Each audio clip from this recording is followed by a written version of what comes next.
नेत्रों जैसा चकित विस्मय न होकर एक आत्मीय विश्वास ही रहता है।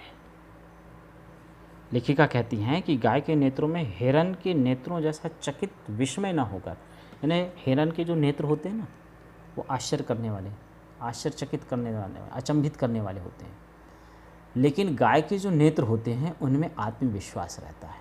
ये हिरन और गाय के नेत्रों की लेखिका ने तुलना बतलाई।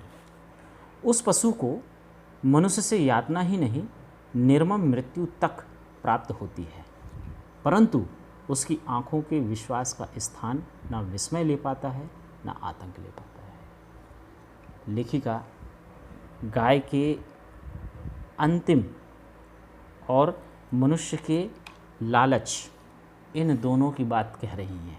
अंतिम अर्थात अंतिम जीवन तक की, उपयोगिता खत्म हो जाने तक की।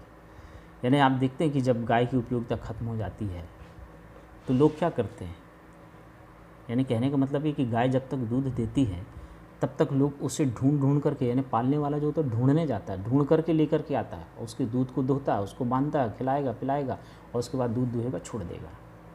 लेकिन जिस दिन दूध देना बंद कर देती तो क्या करता है वो घर आए चाहे ना आए, उसे कोई फ़र्क नहीं पड़ता है। तो यही बात लेखिका ने कही कि इस पशु को, यानी गाय को जो है, मनुष्य से यातना ही नहीं बल्कि निर्मम मृत्यु तक प्राप्त होती है। जब गाय बूढ़ी हो गई तो पालने वाला क्या करता, ये सोचता है कि चलो अब इसका कोई काम नहीं है, अब ये मेरे लिए कोई उपयोगी की नहीं है, इसको एक काम करो, किसी कसाई के पास बेच दो और उसके बदले में जो भी पैसा मिल जाए वो उसका लाभ ले लेता है। तो निर्मम मृत्यु तक प्राप्त होती है, परंतु उसकी आँखों के विश्वास का स्थान ना विस्मय ले पाता है, ना आतंक। फिर भी ऐसी स्थिति होने के बावजूद भी गाय की आँखों का जो आत्मविश्वास होता है, उस आत्मविश्वास का स्थान ना तो आश्चर्य ले पाता है और ना ही आतंक यानी डर जो है उस विश्वास को कम कर पाता है। महात्मा गांधी ने गाय करुणा की कविता है क्यों कहा, यह उसकी आंखें देखकर ही समझ में आ सकता है। गाय करुणा की कविता है, कहते हैं, कभी सुना भी होगा आप लोगों ने, अरे फलाने जी तो बहुत गौ आदमी हैं, बड़े सीधे हैं, बहुत सरल हैं, किसी को कुछ नहीं कहते हैं, किसी से कुछ न लेना न देना, कुछ भी नहीं करते हैं। बोलते हैं कि नहीं बोलते हैं? क्यों बोलते हैं ऐसा? क्योंकि उनके स्वभाव, उनके व्यवहार, उनके आचरण को देख करके हम इस प्रकार की उन्हें संज्ञा देते हैं। तो गांधी जी ने भी जो है गाय को करुणा की कविता क्यों कहा, वो कहते हैं कि उसकी आंखें देखकर ही समझ में आ सकता है। यानी जब आप देखोगे कि एक जो सीधी गाय होती है उसकी आँखों की तरफ जब आप देखेंगे तो उसकी आँखों में वो विनम्रता, वो सीधापन, वो उसके मन का करुण भाव सब कुछ दिखलाई पड़ता है। कहते हैं ना कि आँखों की भी भाषा होती है, आँखों से भी हम किसी को बहुत कुछ कहते हैं। आँखों की भाषा होती है कि नहीं होती? यदि हमें गुस्सा आ रहा है और हमारे घर में मेहमान बैठे हुए हैं, हमारा बच्चा शैतानी कर रहा है, हमें गुस्सा आ रहा है, तो हम उसको मुंह से नहीं बोलेंगे, वो जैसे ही हमारे तरफ दिखेगा हम अपनी आंखें बड़ी कर लेंगे। आंखें जैसी बड़ी करेंगे वो देखते ही समझ जाएगा कि हाँ, माता जी जो हैं गुस्से में हैं, अब मुझे उधम नहीं करना चाहिए। तो ये कैसे आया? आँखों को देखने पर। ये कहलाती है आँखों की भाषा। और जहाँ पर स्नेह की बात आती है, दुलार की बात आती है, तब देखेंगे कि यदि मान लीजिए हम किसी को बड़े प्यार से, स्नेह से जब हम दुलार करते हैं और मुंह से ना बोल पाएँ, हम अपनी आँखों की पलकों को झुका करके, दोनों आँखों को बंद करके हम अपनी अभिव्यक्ति को बतलाते हैं कि तुम ठीक हो, जो हो अच्छे हो। तो इसीलिए गांधी जी ने कहा कि गाय करुणा की कविता है, उसकी आँखों को देखकर ही समझा जा सकता है। गौरा की अलग मंथर गति से तुलना करने योग्य कम वस्तुएं हैं। मंथर गति यानी धीमी गति से, तुलना करने योग्य कम वस्तुएं। तीव्र गति में, तीव्र यानी तेजी से, में सौंदर्य है, परंतु वह मंथर गति के सौंदर्य को नहीं पाता है। बाण की तीव्र गति क्षण भर के लिए दृष्टि में चकाचौंध उत्पन्न कर सकती है, परंतु मंद समीर से फूल का अपने वृंत पर हौले हौले हिलना दृष्टि का उत्सव होता है। हौले हौले यानी धीरे धीरे। कुछ ही दिनों में वह इतनी हिल मिल गई कि अन्य पशु पक्षी अपनी लघुता और विशालता, लघुता यानी छोटापन, विशालता यानी बड़ापन, लघुता और उसकी विशालता का अंतर भूल गए। कुत्ते बिल्ली उसके पेट के नीचे और पैरों के बीच में खेलने लगे। पक्षी उसकी पीठ और माथे पर बैठकर उसके कान तथा आंखें खुजलाने लगे। वह भी स्थिर खड़ी होकर रहकर और आंखें मूंदकर मानो उनके संपर्क सुख की अनुभूति में खो जाती। संपर्क सुख यानी टच करना, ठीक है ना। अब जैसे पक्षी बैठा हुआ है तो चोंच से जो उसकी कानों को खुजलाते थे, उसकी पीठ को खुजलाते थे, उसके शरीर को खुजलाते थे, तो चोंच का और उसके शरीर का जो संपर्क होता था, उस सुख, उस सुखानुभूति के कारण जो है वह आंखें मूंद करके उसी संपर्क सुख में वो खो जाया करती थी। तो कहने का मतलब ये कि लेखिका ने यहाँ पर गौरा के अन्य, जो लेखिका के घर में जो अन्य पशु पक्षी पले हुए थे, उनके साथ हिलमिल जाने की बात, यानी जैसे कहते हैं ना कि नया मेहमान आया तो बड़ा, नए मेहमान को बड़ा अजीब सा लगता है, अरे मैं कहाँ आ गया हूँ, क्या करूँगा, कैसे परिचय होगा, किस तरीके से। लेकिन गौरा का इस प्रकार का कोई भी संकट नहीं था। गौरा घर के सभी पशु पक्षियों से इतनी हिल मिल गई थी कि वह उनके हर तरह के खेल कूद को वह जो है बड़ी सहजता से, सहज भाव से देखती थी और उनके साथ मिल करके और अच्छा आचरण करती थी। हम सबको वह आवाज़ से नहीं, पैर की आहट से भी पहचानने लगी।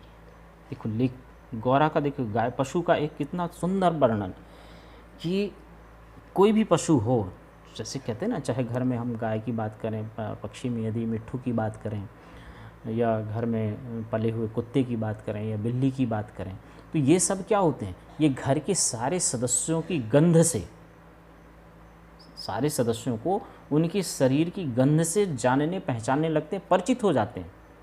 और फिर यहाँ तक कि क्या, उनके हाव भाव, उनके चलने की जो आवाज़ है उससे भी वो परिचित हो जाते हैं। तभी तो फिर आप देखिए, एक उदाहरण सुने आप इस पहचानने का, कि मान लीजिए आपके घर में आपने कुत्ते को पाल के रखा है और घर में कुत्ता बंधा हुआ है। अब घर में कुत्ता बंधा हुआ है तो क्या होगा कि अब रहता है ना कि घर के कुछ सदस्य, यदि जैसे मान लो घर में बच्चे हैं, यंग बच्चे हैं, तो क्या होता है कि उनकी आदत रहती है गाना गाने की, गुनगुनाने की, गुनगुनाते हुए चलने की, या कुछ ऐसा कुछ क्रिया करते हैं मुंह से, जिससे घर के सदस्य भी पहचानते हैं, समझने लगते हैं कि हाँ, परिवार का अमुक व्यक्ति आया हुआ है। तो इसी प्रकार से घर में पला हुआ कुत्ता भी जो होता है, वो भी घर का गेट खोलने की आहट से समझ जाता है कि गेट घर के किसी सदस्य के द्वारा खोला गया है, या घर के कोई बाहर से का कोई सदस्य आया है जो घर में नहीं रहता है, बाहर रहता है और वो आया है। तो उसके गेट खोलने की तरीके को वो समझ जाता है। यदि बाहर का व्यक्ति है तो उसके गेट खोलने के तरीकों को समझ जाता है और वो भौंकना शुरू कर देता है। लेकिन घर का, परिवार का सदस्य है और उसने गेट खोला है तो एक हल्की सी आवाज़ ज़रूर करेगा, वो कान उठाएगा, सिर उठाएगा और वो चलने की आवाज़ को महसूस करेगा। परिवार के सदस्य के शरीर की गंध को सूंघने की कोशिश करेगा। और जब वो परिवार के सदस्य को वो यह समझ लेता है कि आया हुआ व्यक्ति परिवार का सदस्य है, तो वो एक दूसरी आवाज़ से उसका स्वागत करता, अभिनंदन करता है, मानो वो पूछता हो, ऐसा लगता है। ऐसा मैंने उसकी इस हरकत से ऐसा लगता है मानो वो पूछ रहा हो कि तुम कहाँ गए थे। होता है ऐसा, होता है ना। तो इसी तरह से गौरा भी, लेखिका कह रही है कि हम सबको वह आवाज़ से नहीं, पैर की आहट से भी पहचानने लगी। समय का इतना अधिक बोध उसे हो गया था कि मोटर के फाटक में प्रवेश करते ही वह बाँ बाँ की ध्वनि में हमें पुकारने लगती। चाय नाश्ता तथा भोजन के समय से भी वह इतनी परिचित थी कि थोड़ी देर में कुछ पाने की प्रतीक्षा करने के उपरांत रंभा रंभा कर घर सिर पर उठा लेती थी। उसका हमसे साहचर्य जनित लगाव मतलब साथ में रहने वाला जो भाव था, साथ साथ रहने का जो भाव था, ठीक है। यानी जब हम साथ साथ रहते हैं ना तो साहचर्य जनित लगाव, यानी जैसे हम परिवार में भाई बहन हैं, माता पिता हैं, हम सब एक साथ रहते हैं तो एक दूसरे के प्रति हमारा लगाव रहता कि नहीं रहता है, रहता ना। तो उसी प्रकार से लेखिका का गौरा के साथ था। तो हमसे साहचर्य जनित लगाव स्नेह के समान ही निकटता चाहता था। निकट जाने पर वह सहलाने के लिए गर्दन बढ़ा देती, हाथ फेरने पर अपना मुख आश्वस्त भाव से कंधे पर रखकर आंखें मूंद लेती। जब उससे दूर जाने लगते तब गर्दन घुमा घुमा कर देखती रहती। आवश्यकता के लिए तो उसके पास एक ही ध्वनि थी, परंतु उल्लास, दुख, उदासीनता, आकुलता आदि की अनेक छवियाँ उसकी बड़ी और काली आँखों में तैरा करती थी। देखिए फिर से मैं कह रहा हूँ ना, ये बताऊँगा मैं कि आँखों की भाषा भी होती है।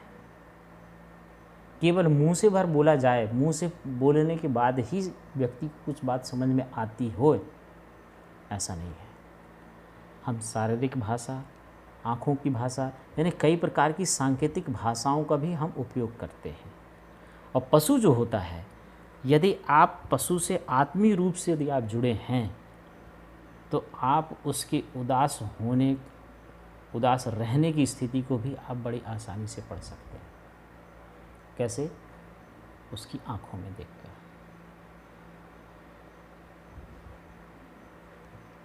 तो लेखिका ने वही बात कही कि उसकी जितनी भी बातें थीं, उन सब बातों में यदि उन सबको कुछ यदि देखना है, किसी प्रकार की सुख दुख तकलीफ़ जो भी चीज़, उसकी बड़ी और काली आँखों में आसानी से देखा जा सकता था। ठीक है, अब आगे